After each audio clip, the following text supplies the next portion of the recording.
have a tradition here at Startup Learning. For those of you who have been here, make sure you take the lead. So when I introduce Jose, we all have to stand up and scream and holler, okay? All right? Is this on? Is it already going? Okay, cool. All right. So we have tonight the founder, right, of Boomtown. And Jose's got a great story, and I'm glad he's here. I was introduced to Jose through one of the folks that helps us out, Ryan Diebel, and had a great opportunity to talk with Jose on the phone last week, I think it was. And it was an interesting and very compelling story, I think. I think you'll all enjoy it here tonight when we talk to him. So without further ado, I'm going to say it. Hopefully I'll do it right. Jose Vieitez. Vieitez, okay, from Boomtown, everybody.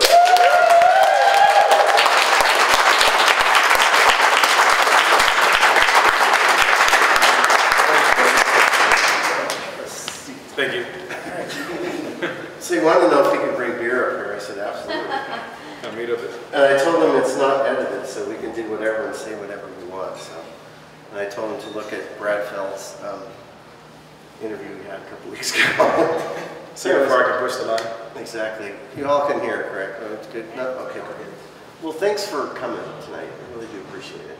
My pleasure. Thank you for having me. All right. I usually, you know, I kind of start these things out, you know, pretty much the same way because it just kind of works out with a good theme. But a little bit about yourself, right? Talk us through, you know, kind of where you're from, kind of give us a sense of kind of where you're born, that kind of thing, and up to probably the time where you're maybe in college or so, or something like that, and any things that you can think of that inspired you during that period of time to kind of where you're at today. But just take us up to that point. It's a couple-hour story. No, well. So I don't know where I'm from.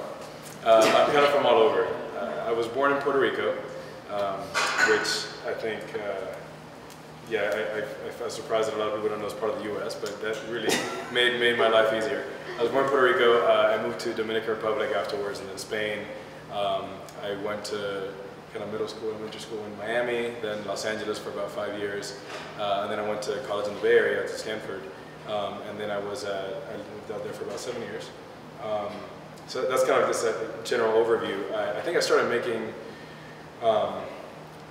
money when I was 6. So we want to talk about that. Yeah. So okay. So I guess people that inspired me, I think. So what do you do when you're 6? You know, your Legos or something. What are you doing? So it's an interesting story. I mean, there's a lot going on. I mean, I didn't know English until I was like 8 or so. So I kind of, and my parents didn't give me an allowance, so I had to figure out ways to make money. But if we're going to talk about that later, then I'll just let's go for it. Why not? Sure. I think, you know, my inspiration was my grandfather. So he was a doctor and he was an entrepreneur also. And no matter what I did, he was pretty much my father. My parents were separated when I was little, and I had a stepfather. But my grandfather was the one who raised me, and he always supported me. He always believed I'd be president one day, one of those things. And he would, you know, whatever I would do, whether it's like, okay, Grandpa, I'll wash your car for X amount of money, he'd be for it, he'd negotiate with me and give it to me. But I think the main thing was, aside from believing in me, a specific story is I was, I guess, in middle school, and I was known as the candy man. I would buy candy in bulk, and my grandpa would take me to Costco, and I'd buy, you know, 3-4 pallets of just every candy, and I just put it in my bag. I had no books in my backpack, and I go to school and just sell them to all the kids. And every once in a while I get it confiscated, but I make enough margin to be able to cover it. You built that into the price of the candy. Great, I love that. Okay, that's good. It also prevented from like bullies and all that, because, you know, they wanted me to sell candy, so unless they wanted to steal it. But if everyone stole it, then it's kind of like a tragedy of the commons kind of system. We can't take advantage of the candy resource. So he was definitely an inspiration. But I mean, when I was 6, I would raise tomatoes and peas and peppers in my backyard, or have my grandma raise them, and I'd pick them, put them in a bag, and go around the neighborhood and sell them. And I just found different ways of making money through arbitrage. In that case, it was just my grandma's grace, not to say stealing, because I mean, it was her vegetable garden. But, yeah. But I always found ways to make money. I guess it was just ingrained in me since I was little. So did you know what you were doing at that point? Was it just kind of like, oh, I just need to do this, or was it? I found it really fun. So some people were like, oh, I became an entrepreneur. It's, I mean, they had different reasons why you become an entrepreneur, but for me, it wasn't even a deliberate choice. It was simply, I like making money. I kind of made a god out of money in a sense. I was too in love with God, with money. And so there was a point in my life where I did have to readjust and think of my values where people were more important than money. And that was in like middle school or high school. But until then, it was just fun to find, to be able to have power by having money and be able to sell it or use it to buy something I wanted. I don't think Was that the main driver, you think, back then? It was. I didn't have an allowance. My family was kind of lower class. I guess I was first generation immigrant. It's from the Dominican Republic. I'm not sure where I'm from, so I don't know where I immigrated from. But you ended up here. to add to the confusion, my mother was Dominican. My stepdad is Cuban. My father is from Spain, and I was very multicultural. We had Chinese and all sorts of people. So I don't know where I came from. However, knowing what I was doing, I don't think I knew what I was doing because when I was 6, at some point I made a calculation of my hourly wage. I think looking back when I was 7, about thinking whether I should continue this vegetable business, and I was making something like $1.50 an hour, or an hour 25, $1.25, and I realized I wasn't really worth it. What I was doing then, I went into Pokemon cards at that point, so which was much more lucrative. I was making like $20 an hour or so doing that. So. Well, that's a big jump. Yeah. So when did you get here to the States? To the States, I guess I flew back and forth. I was 7 years old, or 6 years old when I came to the U.S. And it was a great experience learning English with kids in Miami, which aren't the nicest and making fun of my accent, or they tell me to read the words in the bathroom stalls and stuff. So, so there's never nothing good in there. So. Okay, so you said earlier that this kind of focus on money, and then it was you had like some sort of revelation, basically. Yeah. And that was what made that happen? It was so I had probably 2 or so businesses. I was selling candy. I would sell collectible cards. I would sell. I would do people's homework for money. That's nice. Where were you when I was going to school? I had a lot of stuff going on, and I would also, because I had money, I would loan it out for interest. And so, God, I'm loving this. Okay, keep going. I wouldn't lend anybody money unless I knew they were going to pay me back at about 20% interest per day or so, or for a couple of days. And it became a point where I think it was something like a friend of mine asked me for money in front of their parents, just to like buy something, and they saw how the parent, who I respected a lot, saw me negotiating with them about the interest rate, and he told me, Jose, you know, it's not all about the money, and it's just a simple phrase, but it really did impact me. Like, what do you mean it's not all about the money? So I really like mulled that over for months, and then at a certain point I realized, I don't know what it was, but it made me think differently about it, and I thought about different practices, and I think at a certain point I talked about money with my God. I did find God at a certain point, and in my life, and it really did change how I did business and how I treated others. So now it's really easy to. I had a gift, I guess, for convincing people to either do things or to get really good rates on whatever I was doing money-wise. And I realized looking back, I was taking advantage of people. And now it took me a while to turn that to good and make sure that I was, even if it was. I went out of my way and said, okay, I'm taking advantage of you, here's what you should get. Right. It was hard to learn how to do good business in the good sense of the word over time. But so in Miami, no, it's good. In Miami, you went to school there, and you were there for until you about 6 years. Until okay. High school. So, yeah. Okay, and then where went to Los Angeles. Okay, and that was a whole new different. Yeah, they didn't allow you. They had a lot more stricter laws into what you could and couldn't do on campuses. So I couldn't do business. Couldn't sell candy on campus. And anything that money exchange, it was tough. So I had to figure out other ways. Another way. Okay. Yeah, and I was there for about 5 years, and then I went up to the Bay Area for college. Okay, so Stanford. Okay, and tell me about your experience there, because we hear about the Stanford law. Yeah. Tell me about your experience with that. Sure. So I business, right? I studied industrial engineering. Okay. So management science and engineering. Okay. With a lot of focus on UX and some computer science classes. And So you're in the thick of things at Stanford, right? Yes, it was. But it's funny, I never knew the term startup, or Okay. the term maybe entrepreneur, but I saw it as a small business thing. And when So how would you, just real quick, how would you just determine the difference between those two? People talk about the small business. A lot of people don't think that people that have small businesses are entrepreneurs. Do you see that? No, I disagree. I mean, I think an entrepreneur is somebody who's taking a risk. I think it's the root of the word. I think the difference between a startup and a small business is just your aspirations for the day. Okay. So, for example, a small business wouldn't work unless you're really thinking about revenue from day one, and some people get away without revenue for a long time, and then start up. But Exactly. knowing that long term you'll have exponential growth. Okay, cool. But going into college, I didn't know, that's where I was taught all the lingo. Into what I realized what I was already doing was this whole startup thing. Right. Except I wasn't thinking about scaling when I was doing this. I would think about scaling in the sense of hiring people to sell things for me, and can I create little businesses from that point of view. But I wasn't thinking, okay, let's create the next Facebook. So in college, I started a textbook business. So I would buy textbooks. It was an accident that I came upon it. I bought a book for a class, and I clicked buy twice on Amazon or something, and they shipped me 2 books, and I had bought it for the used price, and I was like, what am I going to do with it? So I sold it to another student in my class for about 3 times how much I paid for it because it was used. No, because it's the day the class started, the person needs the book. There's demand, scarcity. There was a lot of economics going on there. Okay. But I stumbled upon it. And clearly, there's something here. So every time there was a new class, I would memorize all the freshman classes from chemistry, biology, physics, everything, and I would buy probably 20, 30 copies of every book that would come through. And so my whole dorm room was just full of textbooks, and I would sell them, probably up to like 10,000% margins on what I was buying. So some books were 99 cents, and you could sell the 4th edition of a book that the teacher required the 5th edition, but they were the identical book.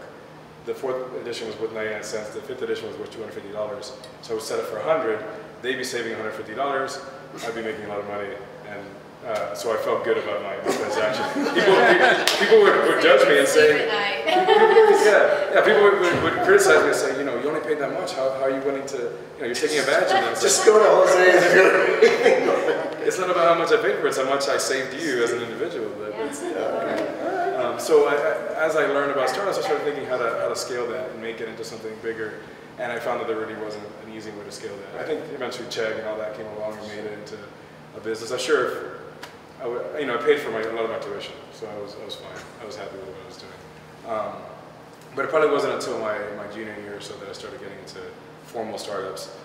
And that was a weird transition to go from something that you clearly can make money on from day one, selling textbooks, for example, to something that was a software product. And then I talked to a VC and they say, yeah, sure, you're valued at about $2 million or something. And I'd say, I haven't built anything. I just gave you an idea and you're saying this is worth $2 million? What?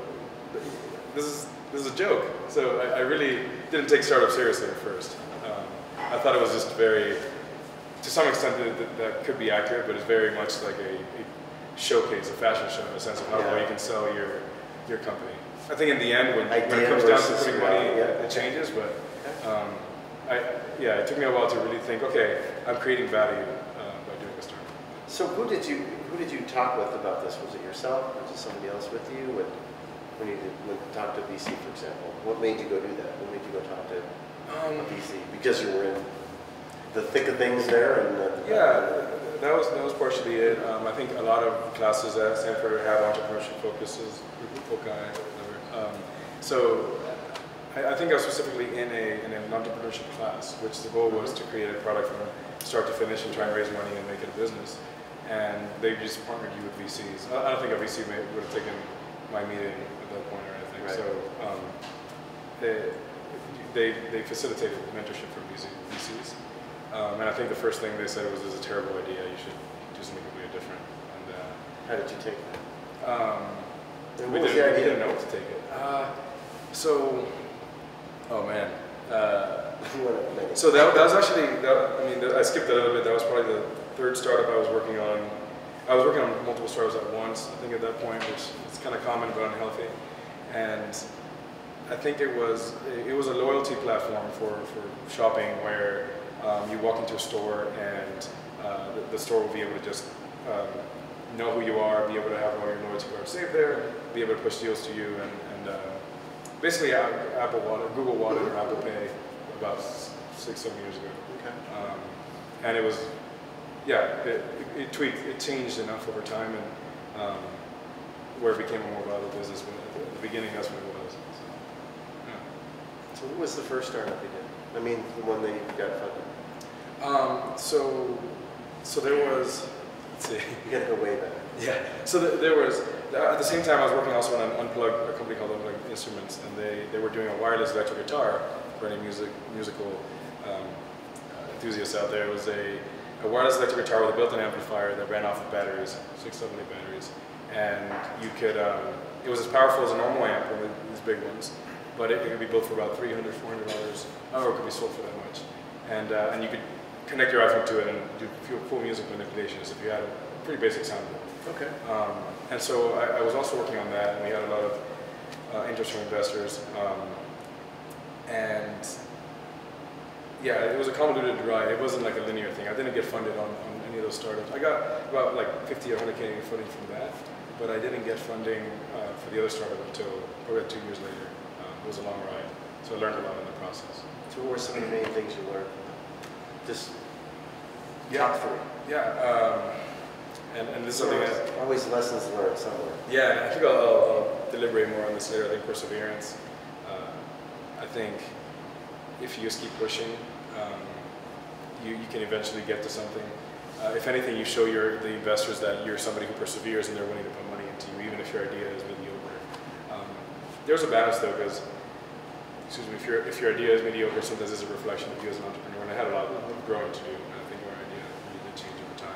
Eventually, it evolved into, I guess the other thing was understanding your user and the user behavior. Mm-hmm. It evolved eventually into a sort of social network for loyalty cards and coupon sharing, where you can take advantage of kind of viral growth to promote, which looking back now is kind of a glorified advertising network, but it was kind of cool, I thought, and we had a really strong team. I think that was the biggest thing. So the other thing, I guess, perseverance.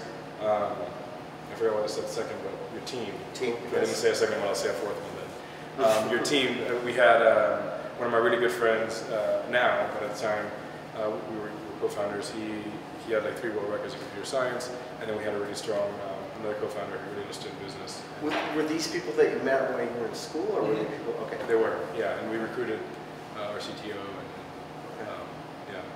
So it really, being in a community like this is really powerful, because it reduces the cost of the transaction cost between whether you need somebody with a certain expertise instead of having to email out or search or look on the internet for somebody you may not know. You have the opportunity to just have serendipitous interaction in places like this, or co-working spaces, or even accelerators, which is also where we run. So let's get to you're in California. You came out here. You told me why you came out here, so let's talk about that a little bit. Sure. And then tell us a little bit about Boomtown. Sure. Yeah. So the transition, I ended up selling the company that company that I was working on, and about a week later, I was blessed with, I guess, getting an offer for Google as a designer. And while I was there, it's a great place, great perks, great food. But my girlfriend. Did you ride the bus yet? No, I was like 5 miles away. Okay. Even better. So, but the bus was like Wi-Fi, all that kind of stuff. Yeah. So, which was big back then, I guess. But now every bus has Wi-Fi. Right. Exactly. My girlfriend was out here to know my wife, and she was, we were serious, and she was like, okay, she's kind of sad that I got a new job right away, and she was hoping I'd move to Colorado. She's a first grade teacher here in Denver, as of about a month ago. And so, there was a tension of coming out here, and you're brainwashed out there to say, well, the only place in the world where startups are relevant is Silicon Valley. Why would you go anywhere else? If I knew I wanted to continue in the startup space, why would I go anywhere else? So it was a difficult decision, and I was like, okay, I'll move out there one day, but for now, I'm good out here. And eventually, I realized I loved her more than I did Google or anything like that. That's a whole story in itself. And I sure still appreciate that. Yeah, and I would come out here every couple months and then see how awesome this place was. So I was working at another startup with some other Googlers, and basically we said, okay, it's inevitable, we're going to move out here, let's look for an accelerator and get plugged in. And so why an accelerator? I think why was that? It's just part of the brainwashing. I think just the linear. Okay. It's just the thing to do. Accelerators are also validation in a sense. So we were pretty early, so we wanted to say, is this even worth going forward with? Okay. And now there's like 40, 50 something accelerators. So it was pretty commonplace to be able to apply and get into something. So so I started looking out here, and I was pretty surprised that the main accelerator out here was Techstars, and I hadn't really heard about them until I started searching for it, which is kind of funny now. It's it's a pretty common name, but in the Bay Area, again, it's so insular that anything that's not Bay Area related, it's not relevant. Unfortunately, Techstars is a great program, and so what I found was they're once a year. So 3/4 of the year there's no draw to Colorado. I mean, there are other accelerators like Unreasonable Institute for More Social Ventures and Telluride and Rocky Mountain Magnetosphere. They're kind of further away and more focused on green tech. But if me as an entrepreneur was thinking about where to go with a startup, your options are Colorado once a year, and then most of the time it's New York or the Bay or San Francisco. So that was kind of in the back of my mind. I ended up moving out here anyways.